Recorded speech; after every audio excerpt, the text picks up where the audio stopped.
व्यक्त किया जा सके शाश्वत ताओ नहीं है। नाम जिसको बताया जा सके शाश्वत नाम नहीं है। अव्यक्त को मैं स्वर्ग और पृथ्वी का प्रारंभ मानता हूँ। व्यक्त को मैं संपूर्ण देहधारियों की जननी कहता हूँ। अतएव अव्यक्त की ओर संकेत उधर ले जाता है जिधर उपस्थित है अद्भुत सार। व्यक्त की ओर संकेत आकाशीय सीमा को दर्शाता है। दोनों मूलतः एक हैं और अंतर केवल नाम का है। उसकी एकता को ही रहस्य कहा जाता है। रहस्य का और गहन होना ही प्रवेश द्वार है उसका, जिससे सारे आश्चर्य प्रकट होते हैं। लाओ जी का कथन रहस्यात्मक है। ताओ जिसको व्यक्त किया जा सके शाश्वत ताओ नहीं है। वेद के ऋषि अग्निपूजक थे।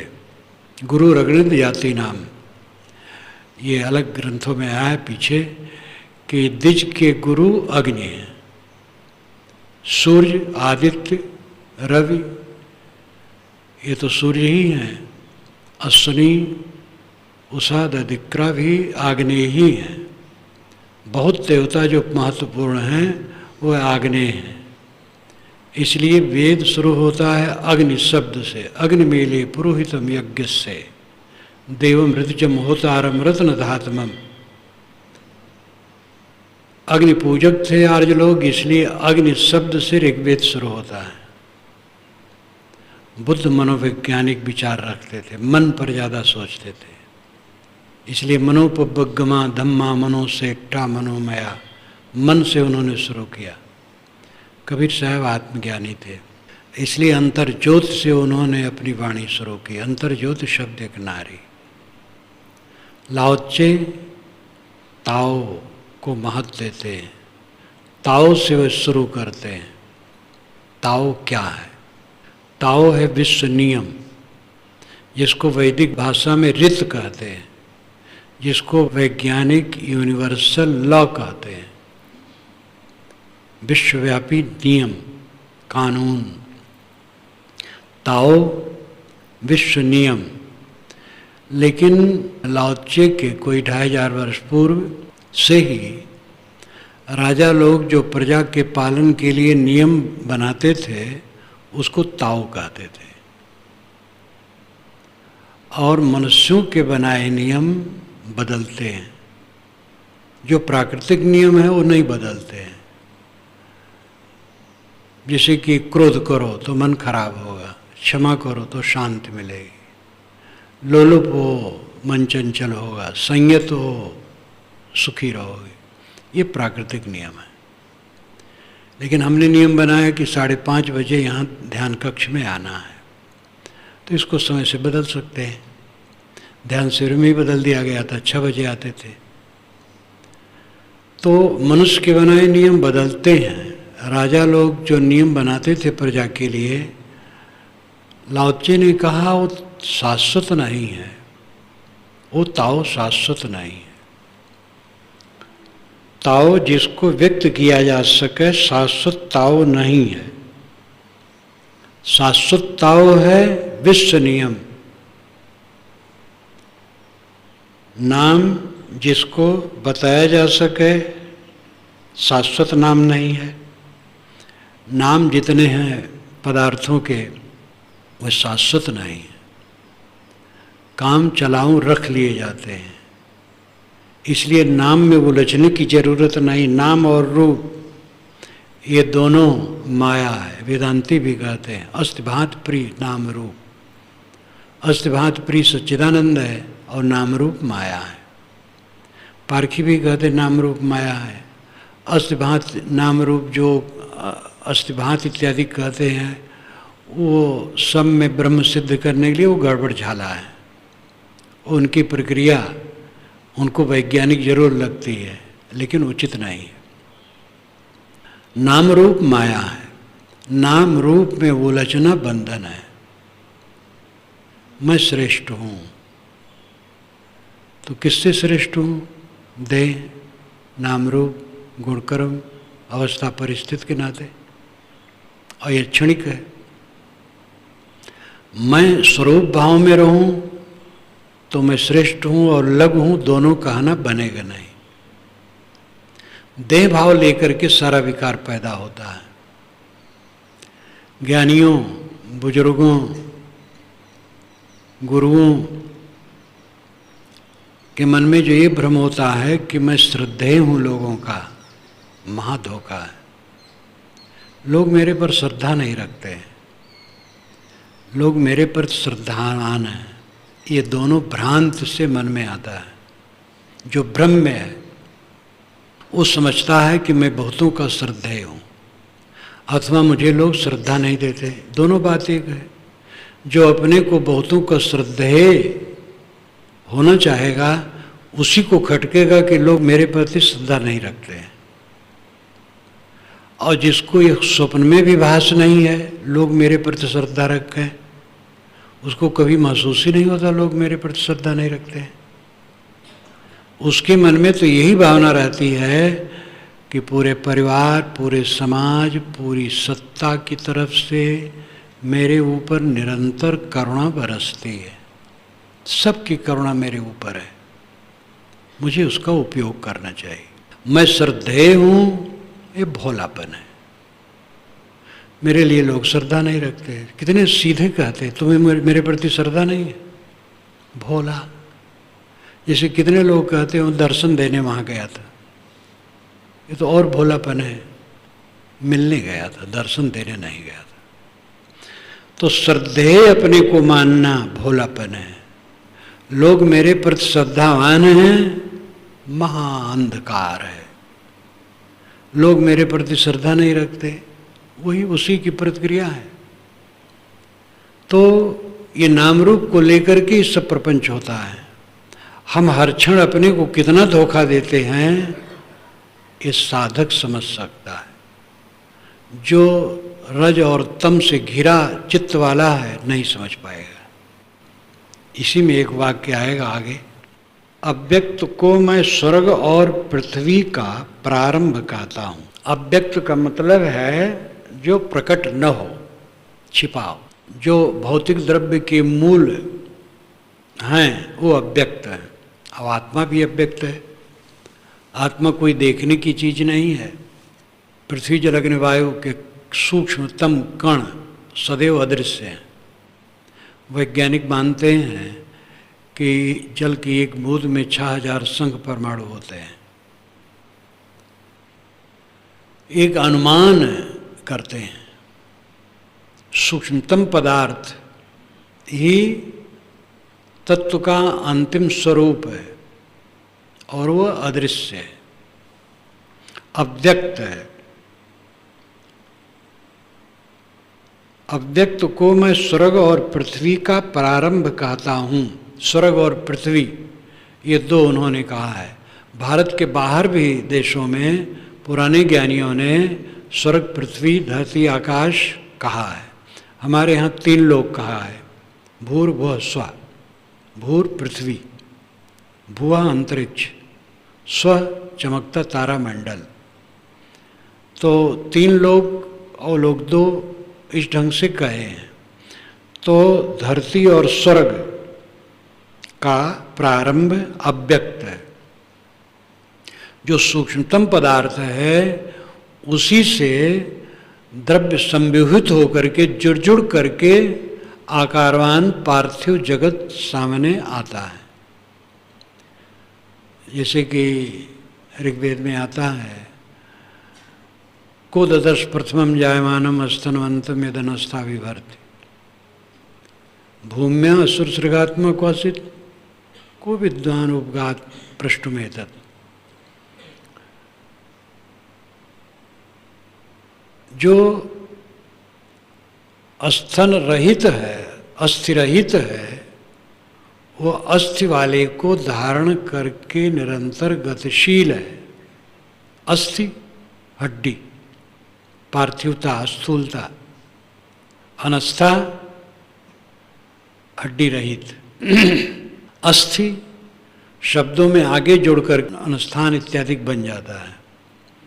तो अनस्था नाम हड्डी रहित, पार्थिवता रहित, सूक्ष्म, अर्थ है सूक्ष्म द्रव्य स्थूल जगत को बल देता है और वही इसको लेकर के गतिशील है। उस सूक्ष्म तत्व को उत्पन्न होते किसने देखा है? वो कभी उत्पन्न नहीं हुआ, सदा है। फिर ऋषि कहते हैं भूम्या असुर सृगात्मा क्वासित। भूमि असु असृक, आत्मा क्वासित। भूमि जमीन, इसका अर्थ है जड़ प्रकृति। इससे असु और असृक पैदा होते हैं। असु नाम प्राण, प्राण से अर्थ है सूक्ष्म शरीर। असृक का मतलब रक्त, उसका अर्थ है स्थूल शरीर। तो जमीन से, जड़ प्रकृति से सूक्ष्म और स्थूल शरीर बन गए। ये तो बात समझ में आती है, जड़ से जड़ बन गया। आत्मा क्वासित, आत्मा क्या है? वो तो चेतन है, वो तो जड़ से नहीं बनेगा। को विद्वान उपगात प्रष्टुमें तत्, कह विद्वानम उपगातम प्रष्टुम उपगात प्रष्टुम एतत्। इतनी बात पूछने के लिए विद्वान के पास कौन जाता है? जैसे आज जिज्ञासा की कमी है, पहले भी थी। तो सूक्ष्म द्रव्य से स्वर्ग और पृथ्वी का प्रारंभ है, यानी स्थूल जगत का निर्माण है। व्यक्त को मैं संपूर्ण देहधारियों की जननी कहता हूँ। व्यक्त, ये जो स्थूल जगत है पार्थिव, यही देहधारियों की जननी है। इसी में तो देहधारी पैदा होते हैं और सब व्यवहार करते हैं। अतएव अव्यक्त की ओर संकेत उधर ले जाता है जिधर उपस्थित है अद्भुत रूप, अद्भुत सार। अव्यक्त की ओर संकेत उधर ले जाता है जिधर उपस्थित है अद्भुत सार। अव्यक्त की ओर जो संकेत है, तो अव्यक्त में ही अद्भुत सार स्थित है। ये जो सूक्ष्म द्रव्य है, सारा अद्भुत पदार्थ इसी से निकलता है।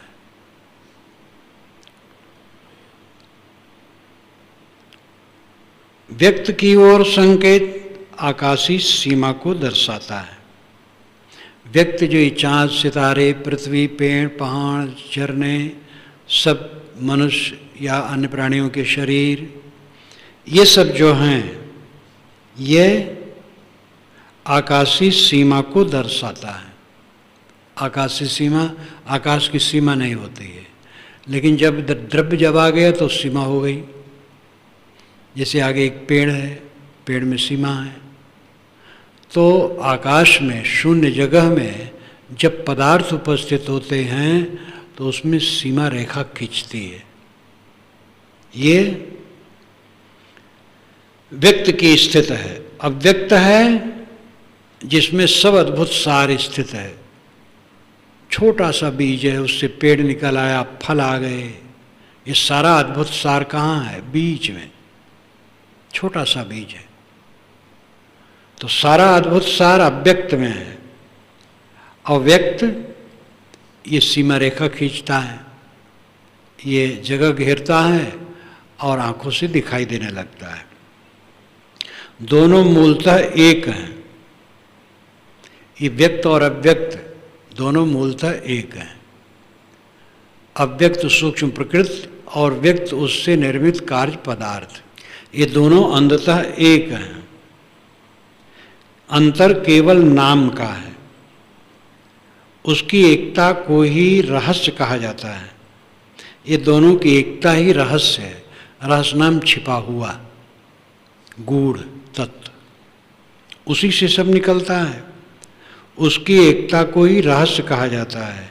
रहस्य का और गहन होना ही प्रवेश द्वार है उसका, जिससे सारे आश्चर्य प्रकट होते हैं।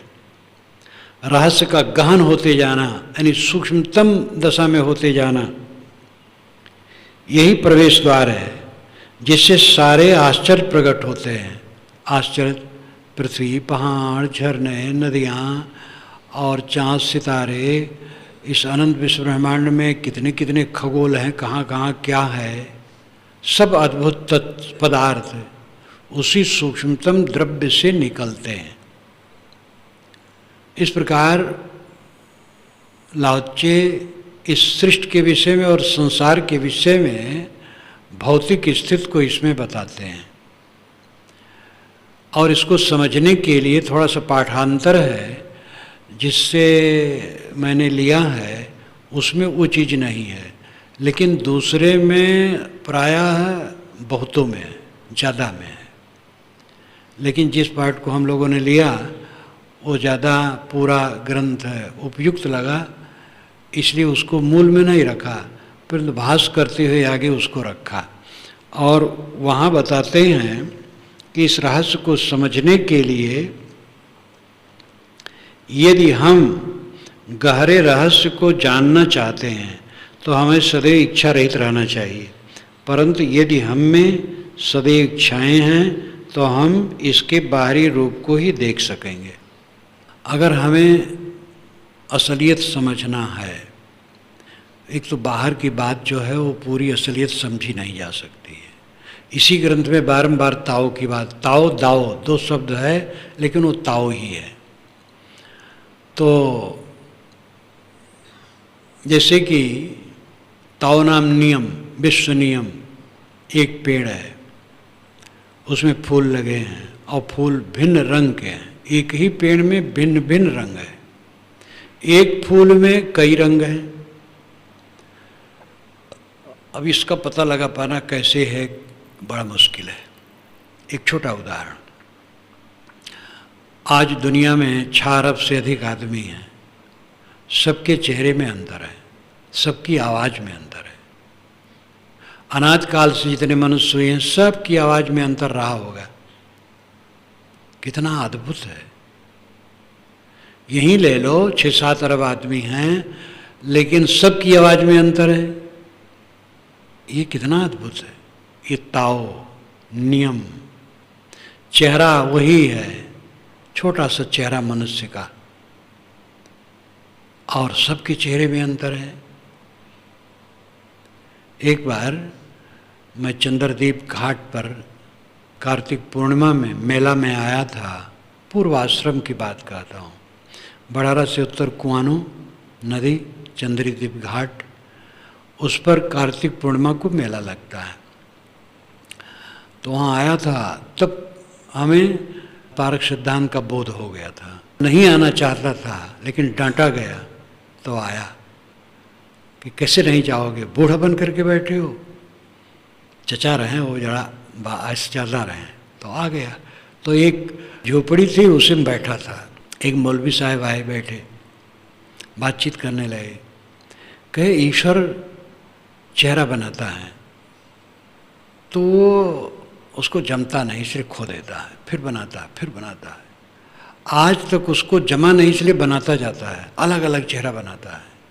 जब जम जाएगा तब बनाना बंद कर देगा। मैं सुन लिया और क्या बोलूं।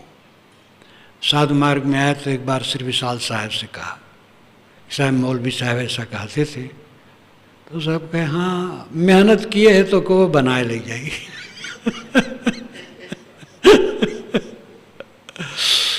साहब भी ऐसी बढ़िया बात बोलते थे, मेहनत किए तो कभी बना ले जाएगी।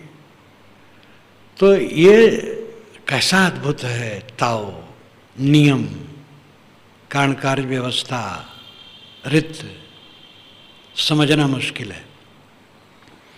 काम भर की बात समझ लो, पेट कैसे ठीक रहता है। ज़्यादा तली भुनी चीज़ ज़्यादा खाओगे पेट खराब होगा। हमारे वैद्य जो हैं पांडे जी कहते हैं चाय, चिकनाई, चीनी और एक चावल है कुछ, ये छोड़ देना चाहिए 40 वर्ष की उम्र के बाद। तो सादा भोजन सदैव हितकर है।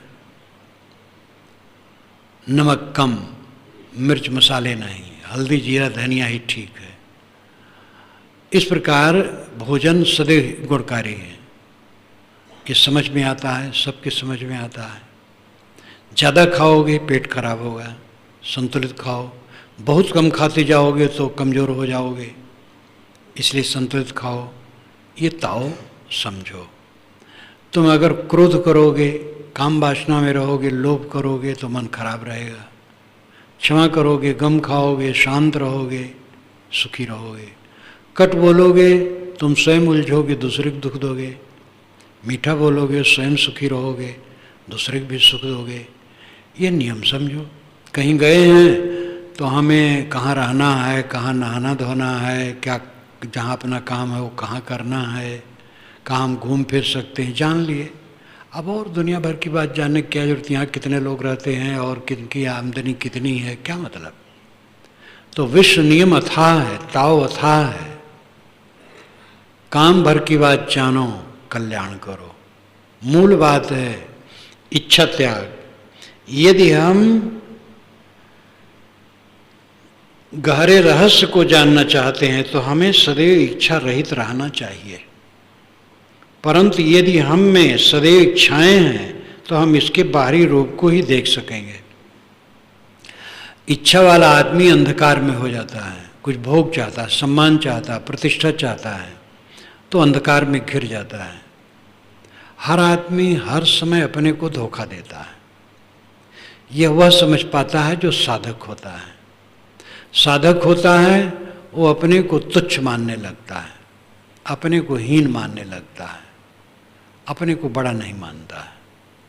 वो सब की सह लेता है और अपने को देखता है और धीरे धीरे वो शांति का सागर बन जाता है। इच्छा का त्याग, वासना का त्याग करने से साफ दृष्टि होती है।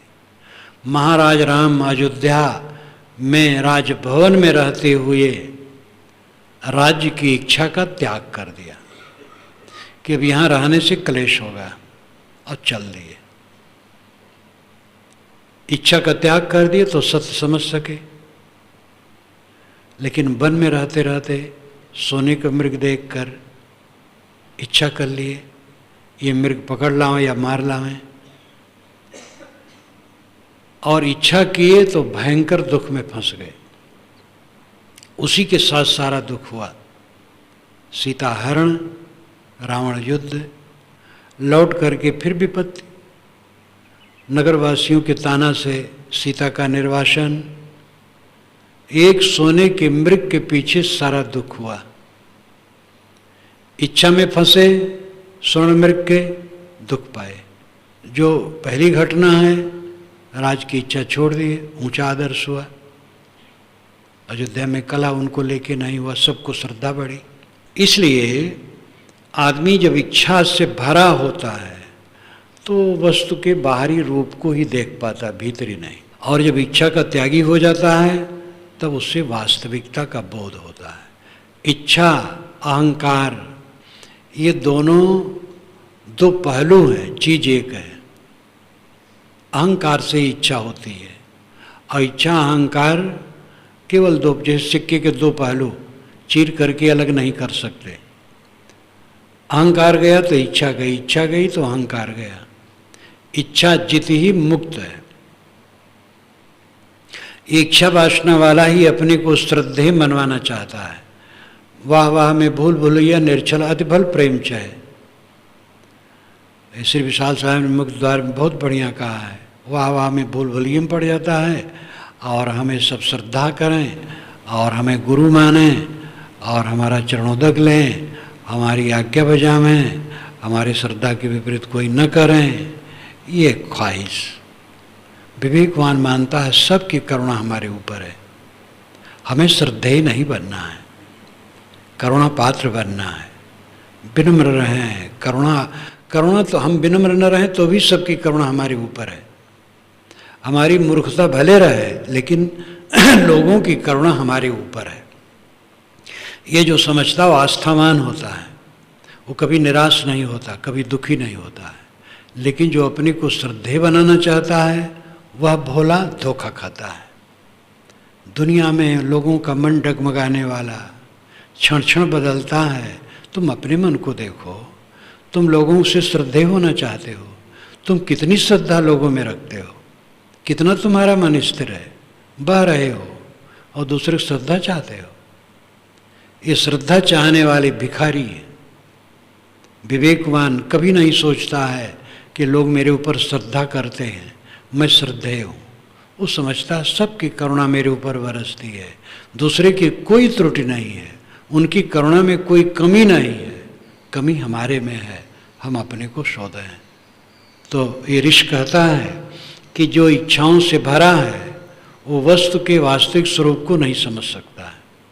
जो इच्छा शून्य हो जाता है वह वास्तविकता को समझता है।